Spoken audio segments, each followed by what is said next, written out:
নুমলীগড়ৰ কুৰুৱাবাসীৰ নাও দুৰ্ঘটনা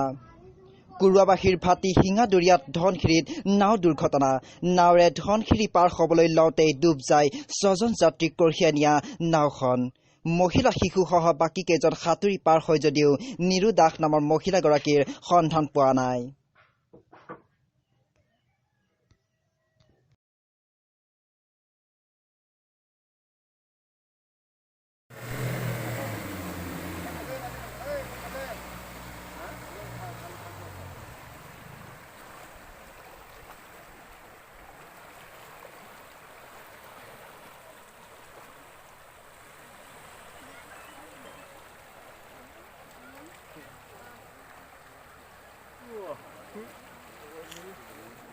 এই উঠি ভাল পাইছে